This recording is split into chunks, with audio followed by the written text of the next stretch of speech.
What's good guys, and welcome back to the channel. Back with another unboxing video, and you New Balance fans out there are gonna love this one because I got two of the very best New Balance releases of the year so far in one video. Actually 3 New Balance shoes in one video, so stick around until the end. If this is your first time on the channel, my name is Josh and I love sneakers. I do all types of content including sneaker reviews and how to style shoes. Make sure you hit that subscribe button because I'm dropping content every single week, and also give me a follow over on my Instagram. That's where I'm posting content on the daily, and check out my sneaker podcast as well. All of the links can be found in the description. All right, without further ado, let's talk about the first sneaker in this video, and that is none other than the Joe FreshGoods 992 Aged Well. These released via raffle on the Joe FreshGoods website, which I know a lot of you guys who follow me got W's on, so congratulations. I actually managed to get these from the New Balance website, going through their regular queue system. By the way, New Balance, if you guys are watching this video, I think it's about time you guys update your release methods. That queue system gotta go because it's almost impossible to get releases for retail from that site. Just so you know, by the way, how I managed to get a higher than usual win ratio from New Balance is that I create a lot of profiles on my Google Chrome, at least 10 different profiles, and I'll enter the queue using every one of these. Just like any draw, the more entries you have, the higher chance you have of winning. So one of these 10 hopefully has a very good spot in the queue. So just a tip for you guys. They retailed for a price of 250 euros, and I believe in the US these went for 240. Definitely a bit on the expensive side, especially nowadays, but wow,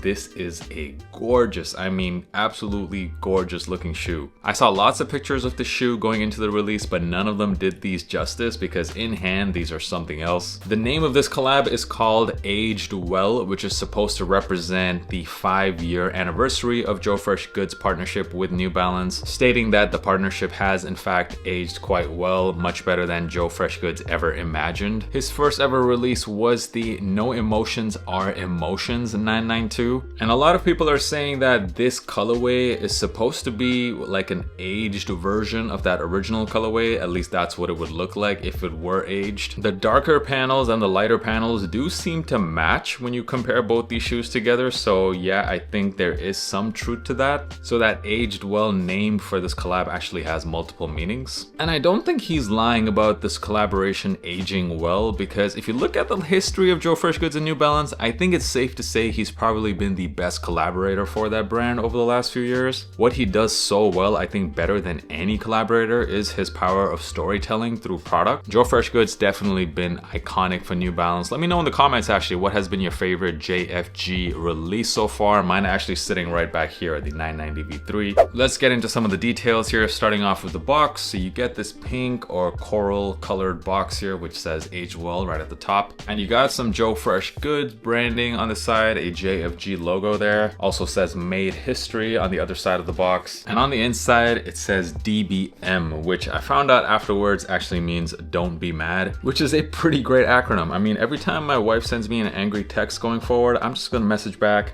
DBM. And looking at the shoes, so my first thoughts initially when looking at this colorway was it actually reminded me of those Pata 991s from a few years ago, that pink one, because this shoe really is looking like different shades of pink all in one shoe. Timing of this release just perfect, by the way, as we head into the springtime. You know you can definitely rock a colorway like this. The darker panels of suede you can see on the mud guard as well as on the heel, and then you have these much more lighter muted tones of pink on the mid panels, and that end logo, I don't know how to describe it, I guess it's like a baby pink. You actually also have some leather on the shoe on some panels at the front and also on the tongue. It's like a tan brown color. You also see that on the heel, and there's a little bit of Joe FreshGoods branding as well on the heel and also on the tongue. One more really awesome thing about the shoe, the extra laces. This is insane. In total, there are 5 pairs of laces that come with the shoe. I just put on the cream ones because honestly, those are the ones I like the best. Although the blue ones, those baby blue ones, are probably a close second. But you also get a darker green pair of laces, also a dark pink, and then also this lighter speckled pink one. The blue, green, and pink were also the colorways of his 993 release from a few years ago. We also got to talk about the really nice quality on the shoe. The suede feels great. Just another reason why we love New Balance, why it's one of those things where, you know, people can make fun of this brand as much as they want, calling it a shoe for dads. It doesn't matter, because once you get these products in hand, you really get your money's worth. They always give you some nice quality materials. This video is taking a little bit longer to film than expected because I keep staring at the shoe like,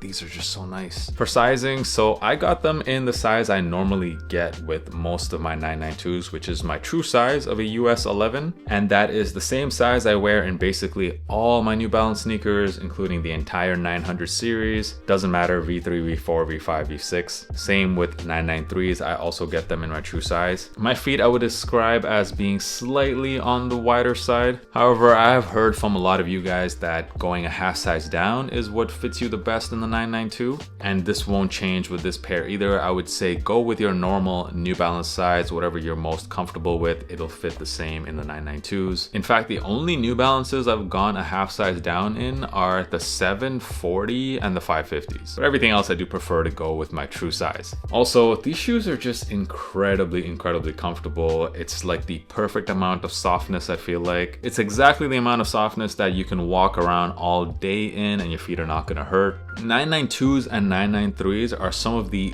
GOAT traveling shoes. Like, you can definitely walk 20,000 steps in them all day. Great pairs, these have definitely stood the test of time. So yeah, yet another hit for Joe FreshGoods and New Balance. Let me know in the comments, what did you guys think about this pair? Is it one of your favorite releases of the year? Because it's certainly one of mine. And the next New Balance shoe I wanted to talk about in this video, well, I actually got two of them, so in total there's 3 shoes in this video. It's the 1906L. I have it in the rich oak colorway and also the black suede. The rich oak, I got these for myself, really big fan of them, and this black one, I actually got it for my younger brother. He's not even that big into sneakers, but he loves the 1906L. This is already the second pair that he owns, and you guys know exactly how much I love the 1906L. In fact, last year I called it my sneaker of the year, even though it's technically not a sneaker, because I think New Balance just did an amazing job with these. We know if you've been following, you know, most fashion accounts, fashion TikTok, fashion Instagram, there's definitely been a bit of a move away from sneakers to other types of footwear over the last year, and New Balance was up for the challenge, and they came up with this, which is a hybrid sneaker loafer. And even though we've seen concepts like this tried out by other brands in the past, I don't think it's ever been done this well. The way New Balance managed to integrate the DNA of the 1906 with that more dressier upper, I think whoever designed this shoe needs a raise. I own the Junya Watanabe pair, which is one of my most worn pairs of shoes, I would say, over the last several months. I think outside of that pair, these suede versions are definitely the best releases we've seen so far on the 1906L. And that's because I really think this sneaker looks best when they don't do too much with the colorways. They give it like a monotone color, and they use the types of materials that you typically would see in some of these dressier shoes like leather and suede. I have to admit, I'm not a huge fan of some of the mesh colorways of this shoe because I feel like they still lean more towards being a sneaker than a dress shoe. But in suede, these look really nice, and they actually even gave us some very nice quality suede on this one. It's a very nice soft suede, it's very forgiving. And on this rich oak pair, I really love this deep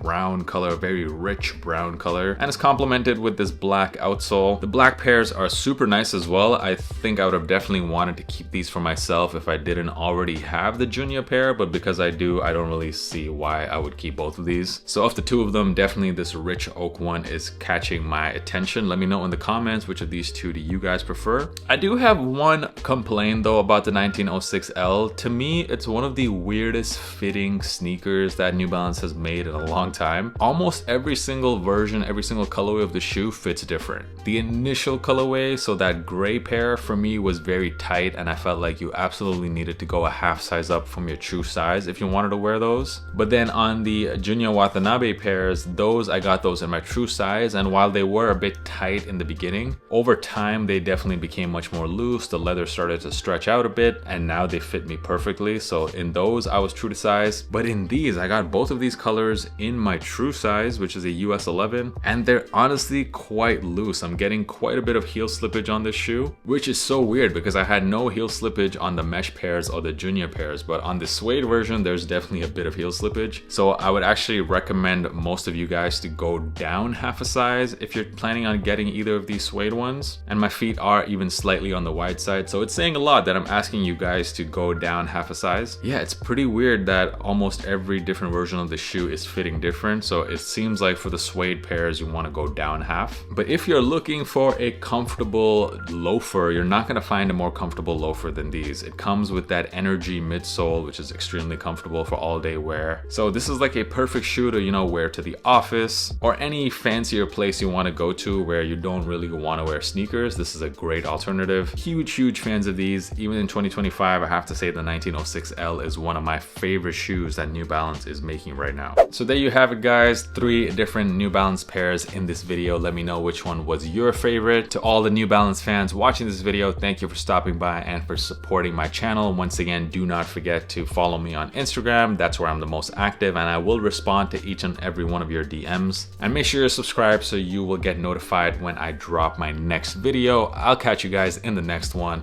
Peace.